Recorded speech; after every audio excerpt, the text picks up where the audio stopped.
bro, assalamualaikum mas bro. Ketemu lagi dengan saya ya, mekanik Hayatuddidak.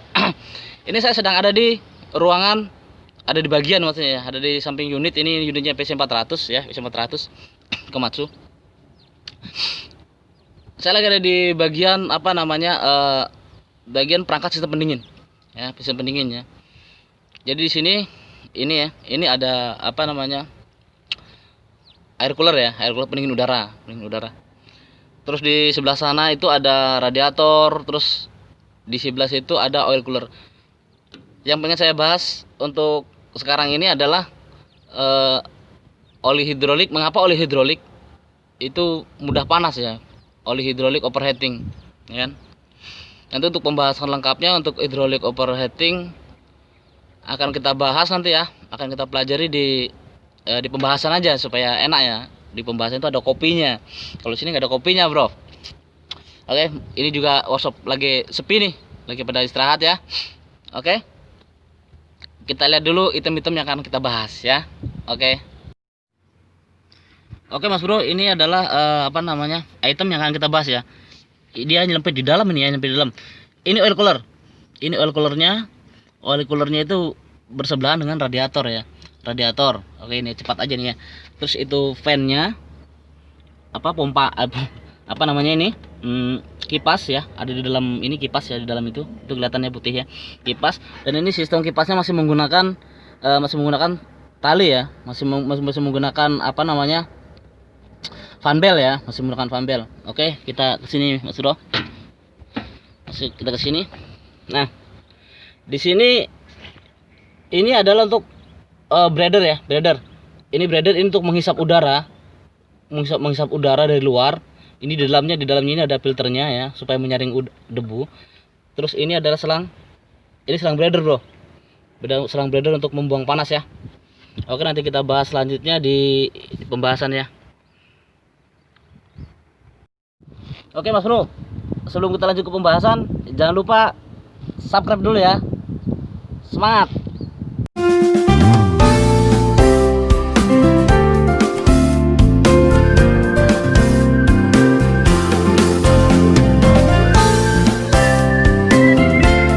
Mas bro, sebelum lanjut saya mau beritahukan dulu ya, bahwa channel saya ini saya ganti ya, dari nama yang ini ya, yang mekanik Hayatuddidak, itu saya ganti dengan yang ini bro, yang baru ya, yang mekanik otodidak aja itu ya.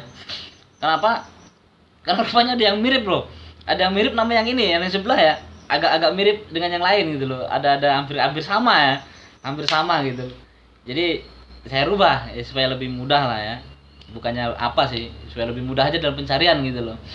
Kalau ada dua nama yang sama tuh repot nih ya kan. Oke bro, sebelum kita lanjutkan pembahasan kita tentang masalah apa, hidrolik overheating, jangan lupa subscribe dulu ya. Subscribe dulu bros.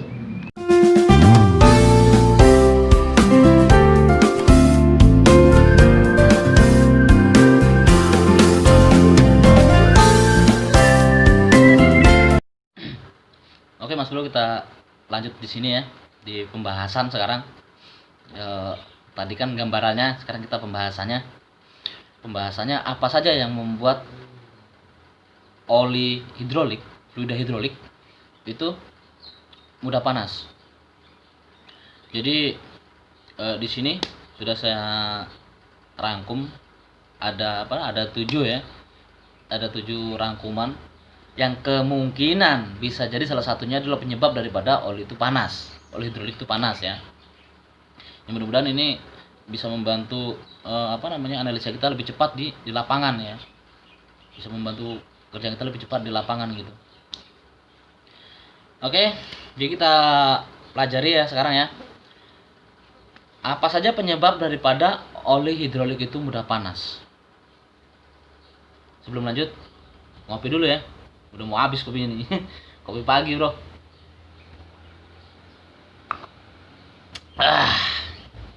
Legot, mantap. Oke. Penyebab daripada oli hidrolik itu mudah panas, yang pertama, yang satu, olinya kosong bro. Yang mudah saja ya, pengecekannya yang mudah aja nih, olinya kosong. Jadi olinya kosong atau olinya kurang. Jadi di mana kita tahu oli itu adalah sebagai selain dia juga sebagai apa? Media untuk menimbulkan tenaga di hidrolik, dia juga sebagai pelumas, ya, sebagai pelumas untuk melindungi komponen gitu loh. Jadi apabila olinya itu kurang atau olinya itu kosong, olinya itu kurang ya, ya otomatis di bagian-bagian yang bergerak seperti pompa, ya dia tidak terlindungi gitu loh, tidak terlindungi yang pada akhirnya tidak terjadi gesekan-gesekan yang tidak wajar di oli ya, di pompa ya. Ada sentuhan langsung di pompa, tidak terjadi film lagi gitu loh. Sudah hilang, agak ada film akhirnya karena olinya sedikit ya tidak mampu untuk memfilmi itu gitu loh, untuk menyekat itu. Akhirnya karena gesekan benda keras sama benda keras akhirnya panas deh ya. Panas dan olinya juga ya karena bendanya panas ya olinya juga ikut panas gitu loh. Akhirnya oli hidrolik panas. Oke, yang kedua bro ya.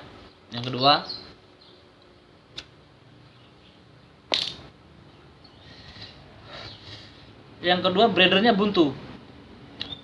Breeder buntu ya. Dimana kita tahu bahwa breeder itu adalah untuk mengurangi, selain untuk dia itu mengurangi kevakuman di dalam tangki, dia juga sebagai pembuang hawa ya, sebagai pembuang hawa panas yang ada di dalam tangki gitu loh. Jadi setelah oli itu didinginkan di sistem pendingin lainnya, lalu dia masuk ke dalam tangki, itu kan masih agak panas ya, masih agak panas. Lalu hawanya ini juga dibuang melalui breeder gitu, melalui breeder. Selain dia vakumnya kurang, juga dia mengurangi panas yang ada di tangki, sehingga oli yang masuk kembali ke dalam sistem dia oli yang sudah didinginkan ya. Nggak dingin banget sih ya. Oli itu kalau nggak salah suhunya dia kalau sudah beroperasi itu sekitar 80 sampai 85 derajatnya ya, Celcius ya. Itu yang pernah diukur, yang pernah saya ukur gitu ya. Pengalaman di lapangan saya mengukur sekitar 80-an, 85-an gitu loh. Oke. Terus yang ketiga. Yang ketiga itu filter hidroliknya buntu. Ya kita tahu ya fungsi filter itu apa? Fungsi filter itu adalah untuk menyaring kotorannya. Jadi apabila dia buntu, ya otomatis oli yang dikirimkan dari sebelum filter ke sistem berikutnya itu akan terhalang gitu loh. Tidak maksimal mengirimkan perjalanan olinya, tidak maksimal. Yang akhirnya oli yang masuk ke dalam sistem yang bergerak tadi itu terjadi kekurangan gitu loh. Karena tidak maksimal mengalirnya, flow-nya tidak maksimal, ya akhirnya terjadi kekurangan. Akibat dari terjadi kekurangannya sama kayak tadi gitu loh. Ada gesekan-gesekan yang tidak normal, yang tidak wajar. Ada yang tidak terlindungi oleh oli gitu. Ada kemungkinan ada keterlambatan. Ya akhirnya pada saat benda itu berputar dia lambat, ya dia menggesek ke yang lain gitu loh. Oke. Terus yang keempat, oil coolernya buntu. Oil cooler adalah sebagai pusat pendingin utama pada oli hidrolik ya. Ini pusat pendingin utamanya, dia benar-benar didinginkan di situ gitu loh. Maksudnya memang dia dikasih sistem pendinginannya di situ. Oil cooler ini ya yang bentuknya kayak radiator itu ya, bentuknya kayak radiator. Dia itu bisa tersumbat bro. Akibat dia itu panas bisa juga dia itu tersumbat.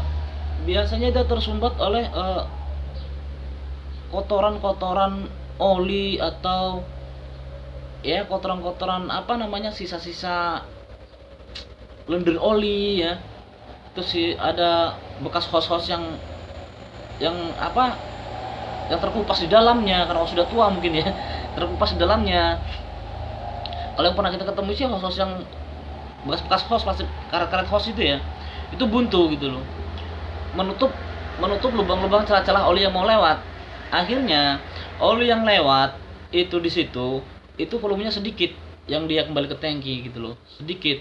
Jadi yang didinginkan di situ sedikit kembali ke, yang tidak sempurna kembali ke ini ke tangki lagi gitu ya. Karena olinya sedikit di dalam tangkinya itu yang kembali ke tangki, ya otomatis dia akan cepat panas gitu loh, akan cepat panas. Ya kejadiannya sama, terjadi kayak gesek-gesekan tadi ya, dia akan cepat panas.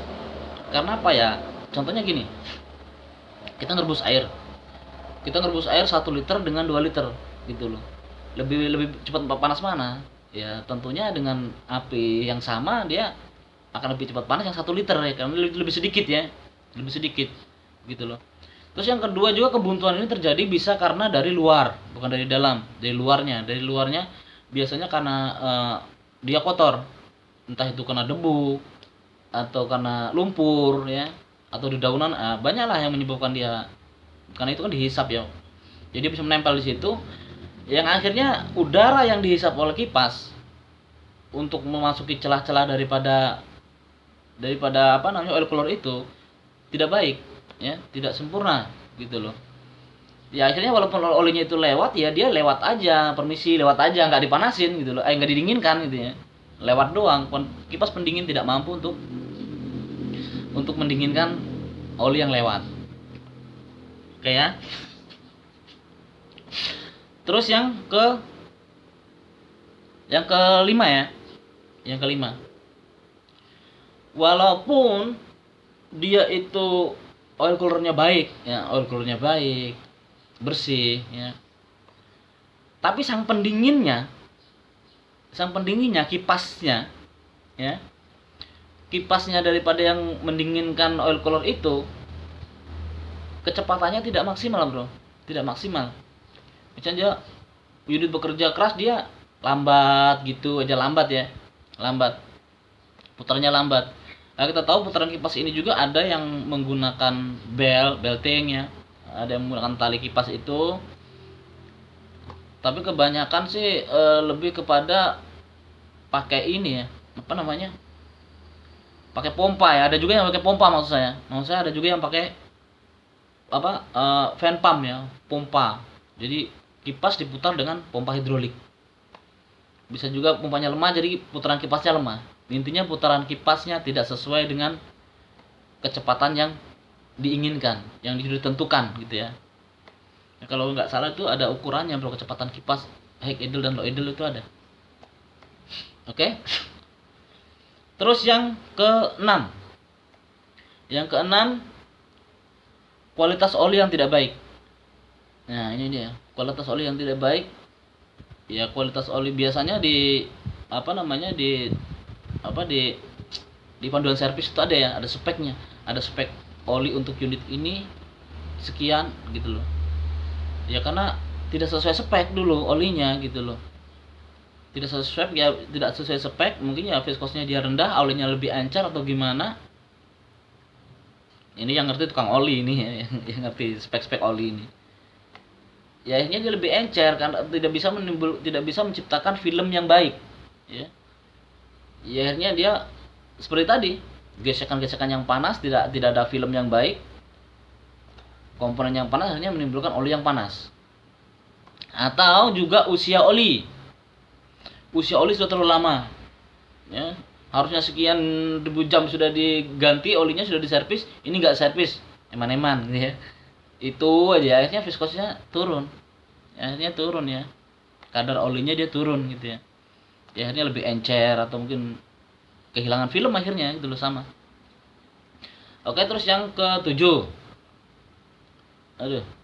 bro,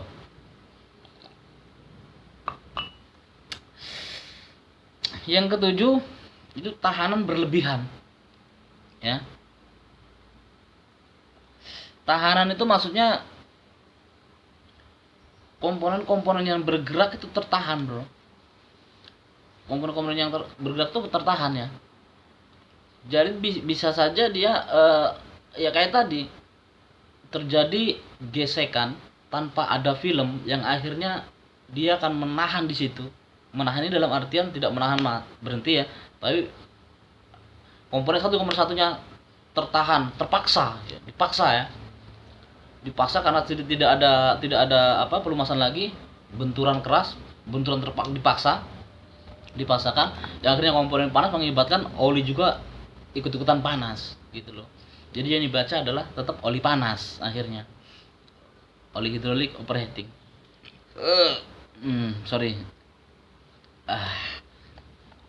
Oke, mungkin itu aja bro ya. Yang mudah-mudahan ini bisa membantu pekerjaan kita di lapangan untuk lebih mudah mengidentifikasi kalau ada laporan olinya panas ya. Mekanik lari langsung kita cek aja item-item yang tadi itu. Mungkin salah satunya di item itu tadi ya, ada penyebab daripada oli di unit Anda itu yang panas. Jadi oke, makasih teman-teman ya. Mudah-mudahan ini membantu kita. Utamanya sih saya ya, utamanya saya gitu ya. Terutama saya, tapi mudah-mudahan juga ada manfaatnya untuk teman-teman semua. Dan terima kasih juga yang sudah